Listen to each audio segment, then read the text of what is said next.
कि सौम्या पोखरेल ने पवन सिंह के गाने पे रील्स बनाया है, इस पे क्या कहना चाहिए? सिंगर है पवन भैया, को प्रॉब्लम था। पवन भैया को कुछ प्रॉब्लम नहीं है, मैं जानती थी तभी प्रॉब्लम था, आज जान रही हूँ। ऐसे है जैसे खेसारी जी को तो नेपाल में भी बहुत ढेर सारे लोग हैं जो उनको प्यार देते हैं, और हम एक टिकटॉकर थे पहले। छोटे बॉबी के खिलावना हे रामा हम लेके खेलब न देवता के गढ़ल सवारल हव हमरे खाती जमी पे उतारल हव तुहरा खियावा कैले दीवाना। आप पवन सिंह के गाने पे रोल करना चाहेंगे या फिर मौका मिले तो क्या उसको एक्सेप्ट करना चाहेंगे या नहीं? मैं बात की होंगी तो पब्लिक करे, दिखाए सबको कि हाँ सौम्या पोखरेल बोली है, मेरा नंबर के साथ दिखाए।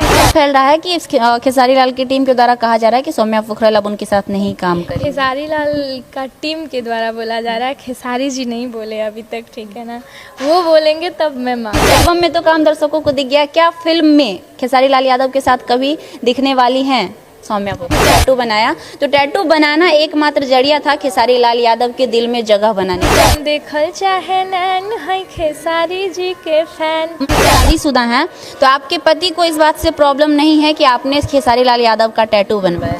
देखिए थोड़ा बहुत दिक्कत तो हुआ था। शो की प्रायोजक है मां भवानी डेकोर प्राइवेट लिमिटेड, मतलब a complete floor solution, new 0 mile Dadar road Muzaffarpur. नमस्कार, प्रणाम। लाइव न्यूज में आप सभी का स्वागत है। मैं हूं आपके साथ खुशबू है। हमारे बगल में बहुत ही खूबसूरत चेहरा एक बैठी हुई हैं और पूरा सजी धजी हुई है। इनके सजावट देखकर आपको हमारा बिहार का सबसे बड़ा धार्मिक पर्व छठ का याद आ गया होगा, क्योंकि छठ में हमारे यहाँ की महिलाएं कुछ इस प्रकार ही सजती हैं। और जब जितने भी लोग देख रहे हैं सबको प्रणाम। अच्छा, नेपाल से बिहार के भोजपुरी इंडस्ट्री तक का सफर एक शॉर्ट में बताइएगा कैसा रहा?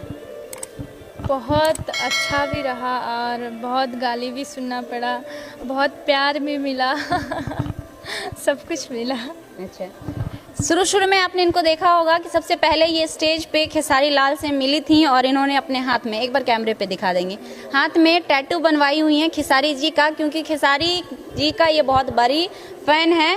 खेसारी जी का टैटू कब बनवाई और किस लिए बनवाई?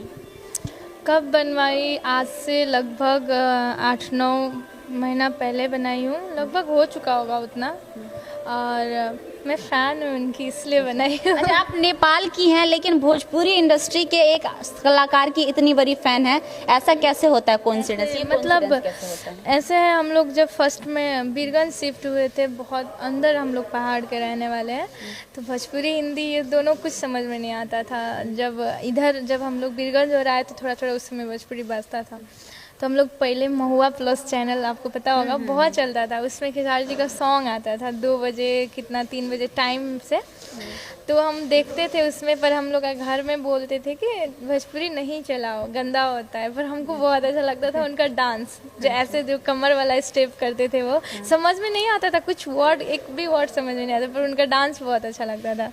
तो हम देखते देखते देखते इतना फॉलो किए उनको कि आज पूरा